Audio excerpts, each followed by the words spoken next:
അസ്സലാമലൈക്കും നമസ്കാരം. എല്ലാവർക്കും നമ്മുടെ പുതിയ വീഡിയോയിലേക്ക് സ്വാഗതം. ഇന്നത്തെ നമ്മുടെ റെസിപ്പി നല്ല ടേസ്റ്റി ആയിട്ടുള്ള ഒരു സ്നാക്സ് ആണ്. ഉരുളക്കിഴങ്ങും പുഴുങ്ങിയ മുട്ടയും കൊണ്ട് കാണാൻ നല്ല ഭംഗിയും അതിലേറെ നല്ല ടേസ്റ്റിയും ആയിട്ടുള്ള ഒരു സ്നാക്സ് ആണ് കേട്ടോ. ഈ ഒരു ഷേപ്പ് ആണെങ്കിൽ തന്നെ നമുക്ക് വളരെ സിമ്പിൾ ആയിട്ട് ചെയ്തെടുക്കാവുന്നതേ ഉള്ളൂ. അപ്പം നമുക്കത് എങ്ങനെയാണ് തയ്യാറാക്കുന്നതെന്നൊന്ന് നോക്കാം.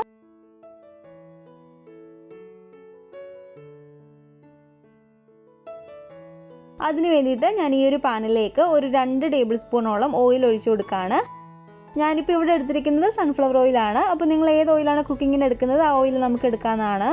ഇതിലേക്ക് 1 ടേബിൾ സ്പൂൺ അളവിൽ ഇഞ്ചി ഇതുപോലെ ചെറുതായിട്ട് അരിഞ്ഞതും 1 ടേബിൾ സ്പൂൺ അളവിൽ വെളുത്തുള്ളി അരിഞ്ഞതും കൂടി ഇട്ട് കൊടുക്കുകയാണ്.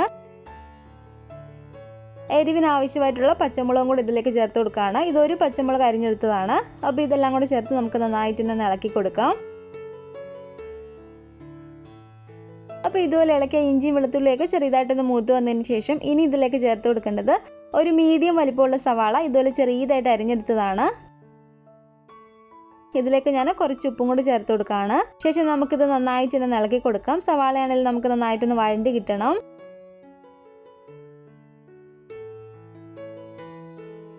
അപ്പോൾ സവാളയാണെങ്കിൽ നമുക്കിവിടെ നന്നായിട്ടൊന്ന് വഴണ്ടി കിട്ടിയിട്ടുണ്ട്. ഇനി ഇതിലേക്ക് നമുക്ക് കുറച്ച് പൊടികൾ ചേർത്ത് കൊടുക്കണം. 1/4 ടീസ്പൂൺ അളവിൽ മഞ്ഞൾപ്പൊടി ചേർത്ത് കൊടുക്കുകയാണ്. അതുപോലെ ഒരു 1/4 ടീസ്പൂൺ അളവിൽ കാശ്മീരി മുളക് പൊടി ചേർത്ത് കൊടുക്കുകയാണ്. സാധാ നല്ല എരിവുള്ള മുളക് പൊടിയാണ് എടുക്കുന്നതെങ്കിൽ നിങ്ങളുടെ ഒരു എരിവും കൂടി നോക്കിയിട്ട് മാത്രം ചേർത്ത് കൊടുക്കുക കേട്ടോ.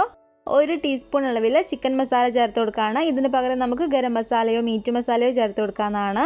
അതുപോലെ 1/4 ടീസ്പൂൺ അളവിൽ കുരുമുളക് പൊടിയും ഒരു 1/2 ടീസ്പൂൺ അളവിൽ മല്ലിപ്പൊടിയും കൂടി ചേർത്ത് കൊടുക്കാം. ഇനി നമുക്ക് ഈ പൊടികളെല്ലാം കൂടി ചേർത്ത് കൊടുത്തിട്ട് നന്നായിട്ട് ഇതൊന്ന് ഇളക്കി കൊടുക്കണം. ഇതുപോലെ നന്നായിട്ട് ഇളക്കിയതിന് ശേഷം ആ പൊടികളുടെ ആണെങ്കിലും ഒരു പച്ചമണക്കൊന്ന് മാറി കിട്ടണം.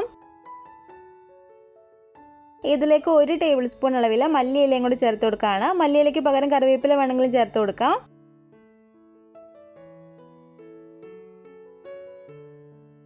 മല്ലിയിലയും കൂടി ചേർത്ത് ഇതുപോലെ ഇളക്കിയതിന് ശേഷം ഇനി ഇതിലേക്ക് ചേർത്ത് കൊടുക്കേണ്ടത് ഒരു 2 മീഡിയം വലിപ്പമുള്ള ഉരുളക്കിഴങ്ങ് നന്നായിട്ട് പുഴുങ്ങിയെടുത്തതിന് ശേഷം നല്ലപോലെ ഞാൻ ഇവിടെ നിന്ന് ഉടച്ചെടുത്തിട്ടുണ്ട്. അപ്പോൾ ഇതുപോലെ നന്നായിട്ട് ഉടച്ചിട്ടെടുത്ത ഈ ഉരുളക്കിഴങ്ങ് കൂടെ ഞാൻ ചേർത്ത് കൊടുക്കുകയാണ്. അപ്പോൾ ഈ ഉരുളക്കിഴങ്ങ് കൂടെ ചേർത്ത് കൊടുത്തതിന് ശേഷം നമുക്കിത് നല്ലപോലെ തന്നെ ഒന്ന് ഇളക്കി കൊടുക്കാം. ഉരുളക്കിഴങ്ങിൽ നന്നായിട്ട് ആ മസാലയൊക്കെ ആകുന്ന രീതിയിൽ നന്നായിട്ട് തന്നെ നമുക്കിത് ഇളക്കി കൊടുക്കണം.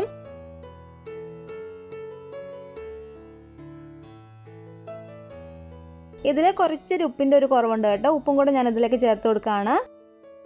ഉരുളക്കിഴങ്ങ് കൂടി ചേർത്ത് കൊടുത്തതിന് ശേഷം ഒരു 3-4 മിനിറ്റോളം നമ്മളൊന്ന് ഇളക്കി കൊടുക്കണം. ഉരുളക്കിഴങ്ങ് അതിനകത്ത് കിടന്ന് നന്നായിട്ട് നമുക്കൊന്ന് ചൂടായിട്ട് കിട്ടണം. അപ്പോൾ ഉരുളക്കിഴങ്ങാണെങ്കിലും അത്യാവശ്യം ഇവിടെ നല്ലപോലെ തന്നെ ഒന്ന് ചൂടായിട്ട് കിട്ടിയിട്ടുണ്ട്. ഇനി ഞാൻ ഈ ഫ്ലെയിം അങ്ങ് ഓഫ് ചെയ്ത് കൊടുക്കുകയാണ്. ഫ്ലെയിം ഓഫ് ചെയ്ത് കൊടുത്തതിന് ശേഷം ഇനി ഇതിലേക്ക് ഞാൻ ഒരു 1/4 ടീസ്പൂൺ അളവിൽ ചാറ്റ് മസാല ചേർത്ത് കൊടുക്കുന്നുണ്ട്. ഈ ചാറ്റ് മസാല ഓപ്ഷണലാണ്. പക്ഷെ നിങ്ങളുടെ ഇത് ഉണ്ടെങ്കിൽ തീർച്ചയായിട്ടും നിങ്ങളിത് ചേർത്ത് കൊടുക്കുക കേട്ടോ. ചാറ്റ് മസാലയും കൂടെ നമ്മൾ ചേർത്ത് കൊടുക്കുമ്പോൾ ഈ ഒരു ഫില്ലിങ്ങിന് നല്ലൊരു ടേസ്റ്റ് ആണ്. അപ്പോൾ ഈ ഒരു ചാറ്റ് മസാലയും കൂടെ ചേർത്ത് കൊടുത്തതിന് ശേഷം ഞാനിത് നല്ലപോലെ തന്നെ ഒന്ന് ഇളക്കിയെടുക്കുകയാണ്.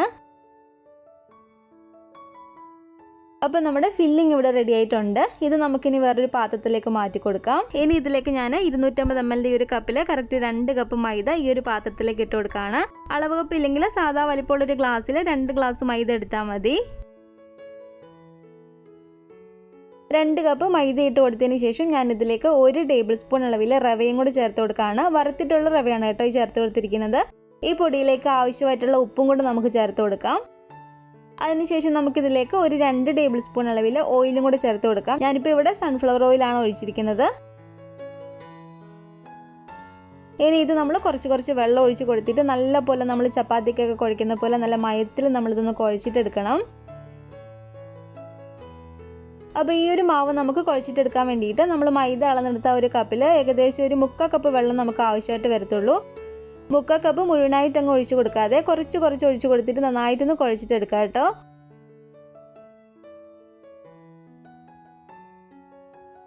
അപ്പോൾ ഏകദേശം ഇതുപോലെ നമ്മൾ നന്നായിട്ടൊന്ന് കുഴച്ചെടുത്തതിന് ശേഷം ഇതിലേക്ക് ഒരു 1/2 ടീസ്പൂൺ അളവിൽ ഓയിലും കൂടെ ചേർത്ത് ഒന്നും കൂടെ ഒന്ന് കുഴക്കുകയാണെങ്കിൽ നല്ല മയത്തിൽ തന്നെ നമുക്ക് മാവ് കിട്ടും.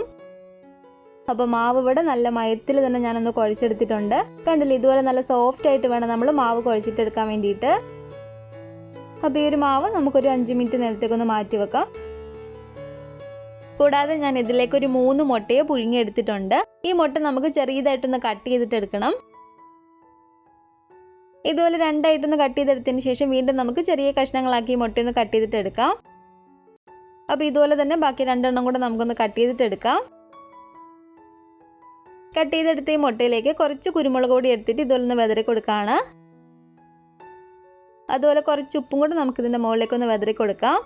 ഇനി നമ്മൾ തയ്യാറാക്കി വെച്ചിരിക്കുന്ന ഈ ഒരു ഫില്ലിങ്ങിൽ നിന്ന് ചെറിയൊരു നാരങ്ങയുടെ വലുപ്പത്തിൽ കുറച്ച് ഫില്ലിംഗ് എടുത്തിട്ട് കൈ കൊണ്ട് ഇതുപോലെ ഒന്ന് ഉരുട്ടിയതിന് ശേഷം നമ്മുടെ ഈ ഉള്ളം കൈയിൽ വെച്ചിട്ട് തന്നെ നമുക്ക് ഇതുപോലെ ചെറുതായിട്ടൊന്ന് പരത്തി കൊടുക്കാം.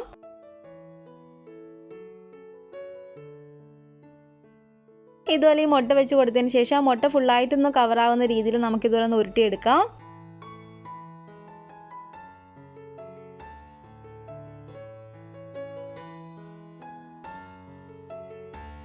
അപ്പോൾ ഇത് കണ്ടില്ലേ, ഇത്രയേ ഉള്ളൂ. ഇതുപോലെ തന്നെ ആ മുട്ട നന്നായിട്ട് അതിൻ്റെ ഉള്ളിൽ വരുന്ന രീതിയിൽ നമ്മൾ ഇതുപോലെ ഫുള്ളായിട്ടൊന്ന് കവർ ചെയ്തിട്ട് എടുക്കുക.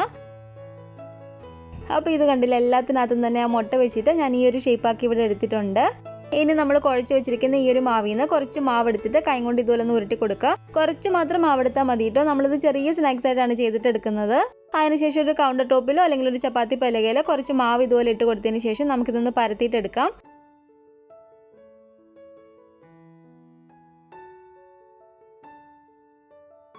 പരത്തിയെടുക്കുന്ന സമയത്ത് നമ്മളിത് കറക്റ്റ് റൗണ്ട് ആക്കിയിട്ടല്ല പരത്തേണ്ടത്. ഇതുപോലെ നീളത്തിലാണ് പരത്തിയിട്ടെടുക്കേണ്ടത്. ഇതുപോലെ നമ്മളൊന്ന് പരത്തിയെടുത്തതിന് ശേഷം കത്തി ഉപയോഗിച്ചിട്ട് നമുക്കൊരു 3 തവണയായിട്ട് ഇതുപോലെ ഒന്ന് വരഞ്ഞു കൊടുക്കാം.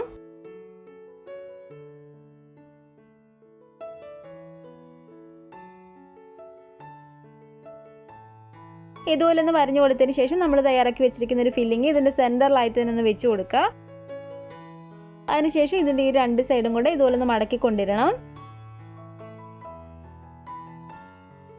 ആ ഒരു 2 സൈഡ് ഇതുപോലെ ഒന്ന് മടക്കിയെടുത്തതിന് ശേഷം ഈ ഒരു അറ്റം നമുക്ക് ഇതുപോലെ ഒന്ന് പ്രസ് ചെയ്ത് കൊടുക്കാം. അതിനുശേഷം ഈ ഒരു അറ്റം രണ്ടും തന്നെ ഇതുപോലെ ഒന്ന് പിരിച്ചു കൊണ്ടുവരാം. ആ ഒരു ഫില്ലിങ് ടൈറ്റായിട്ട് നിൽക്കുന്ന രീതിയിൽ ഇതുപോലെ നമ്മളൊന്ന് പിരിച്ചു കൊണ്ടുവരുമ്പോൾ ഈ ഒരു അറ്റം രണ്ടും കുറച്ചൊന്ന് വലുതാവുന്നുണ്ടെങ്കിൽ ഇതുപോലെ ആ അറ്റം രണ്ടും കുറച്ചൊന്ന് കട്ട് ചെയ്തിട്ട് മാറ്റാം.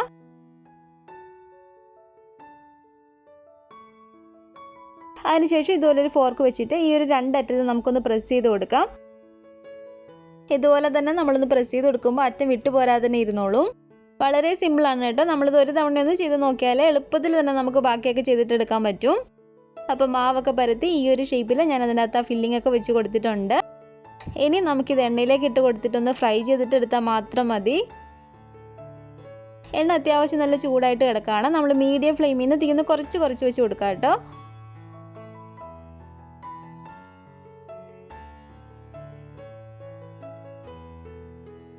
ഇതുപോലെ എണ്ണയിലേക്ക് ഇട്ട് കൊടുത്തതിന് ശേഷം ഒരു സൈഡ് അത്യാവശ്യം ഒന്ന് മൊരിഞ്ഞ് വന്നതിന് ശേഷം നമുക്ക് ഈ ഒരു സൈഡും കൊണ്ട് ഇതുപോലെ മറിച്ചിട്ട് കൊടുക്കാം. പതിയെ ഇതുപോലെ ഒന്ന് തിരിച്ച് മറിച്ച് വിട്ട് കൊടുത്തിട്ട് ഇതൊരു ഗോൾഡൻ കളറായി വരുമ്പോഴത്തേക്കും നമുക്ക് ഇത് എണ്ണയിൽ നിന്ന് എടുക്കാവുന്നതാണ്. ഉള്ളിലെ ഫില്ലിംഗ് ഒക്കെ നന്നായിട്ട് വെന്തതാണെങ്കിലും പുറമേ ഉള്ളൊരു മാവ് നന്നായിട്ട് തന്നെ നമുക്കൊന്ന് മൊരിഞ്ഞിട്ട് കിട്ടണം. അപ്പോൾ ഇതിവിടെ നല്ല പോലെ തന്നെ ഒന്ന് ഫ്രൈ ആയിട്ട് കിട്ടിയിട്ടുണ്ട്. നമുക്കിത് എണ്ണയിൽ നിന്ന് കോരി മാറ്റിയേക്കാം. അപ്പോൾ ഇതുപോലെ തന്നെ ബാക്കിയുള്ളതും കൂടെ നമുക്ക് എണ്ണയിലേക്ക് ഇട്ട് കൊടുത്തിട്ട് നല്ലപോലെ തന്നെ ഒന്ന് ഫ്രൈ ചെയ്തിട്ട് എടുക്കാം. അപ്പോൾ നമ്മുടെ ഈ ഒരു സ്നാക്സ് എല്ലാം തന്നെ ഞാനിവിടെ ഫ്രൈ ചെയ്തെടുത്തിട്ടുണ്ട്. ഉരുളക്കിഴങ്ങും മുട്ടയും വെച്ചിട്ടുള്ള നല്ല ടേസ്റ്റി ആയിട്ടുള്ള ഒരു സ്നാക്സ് ആണ് കേട്ടോ. അകത്തെ ആ ഒരു ഫില്ലിങ്ങിനാണെങ്കിൽ നല്ല ടേസ്റ്റ് ആണ്. ഇതുപോലെ നമ്മൾ പുറം ഭാഗം ഒന്ന് പറഞ്ഞു കൊടുത്തിരിക്കുന്നതുകൊണ്ട് തന്നെ എണ്ണ കുടിക്കൊന്നും പേടിക്കുക വേണ്ട കേട്ടോ. ഒട്ടും തന്നെ എണ്ണ കുടിക്കാത്തൊരു സ്നാക്സ് ആണ്. അപ്പോൾ തീർച്ചയായിട്ടും നിങ്ങൾ ഈ ഒരു സ്നാക്സ് ഉണ്ടാക്കി നോക്കുക. ഉറപ്പായിട്ട് നിങ്ങൾക്ക് ഇഷ്ടപ്പെടും. അപ്പോൾ ഉണ്ടാക്കി നോക്കിയതിന് ശേഷം നിങ്ങളുടെ അഭിപ്രായങ്ങളൊക്കെ തന്നെ അറിയിക്കുക. പിന്നെ നമ്മുടെ ഈ ഒരു വീഡിയോ നിങ്ങൾക്ക് ഇഷ്ടപ്പെട്ടെങ്കിൽ ലൈക്ക് ചെയ്യുക, കമൻറ്റ് ചെയ്യുക. നിങ്ങളുടെ ഫാമിലിയും ഫ്രണ്ട്സൊക്കെ ആയിട്ട് നമ്മുടെ വീഡിയോ ഒന്ന് ഷെയർ ചെയ്ത് കൊടുക്കുക. പുതിയതായിട്ട് നമ്മുടെ ചാനൽ ആരെങ്കിലും കാണുന്നുണ്ടെങ്കിൽ താഴെ കാണുന്ന റെഡ് സബ്സ്ക്രൈബ് ബട്ടണും കൂടെ ഒന്ന് പ്രസ് ചെയ്ത് സപ്പോർട്ട് ചെയ്യണേ. കൂട്ടത്തിൽ ആ കാണുന്ന ബെൽ ഐക്കണും കൂടെ ഒന്ന് ക്ലിക്ക് ചെയ്ത് ഓൾ എന്ന ഓപ്ഷൻ തന്നെ കൊടുക്കുകയാണെങ്കിൽ ഞാൻ പുതിയ റെസിപ്പികളൊക്കെ ഇടുമ്പോൾ നിങ്ങൾക്ക് അതിൻ്റെ നോട്ടിഫിക്കേഷൻ കിട്ടുന്നതായിരിക്കും. ഇൻഷാ അല്ലാഹ് വീണ്ടും നമുക്ക് നല്ലൊരു റെസിപ്പി ആയിട്ട് കാണാം.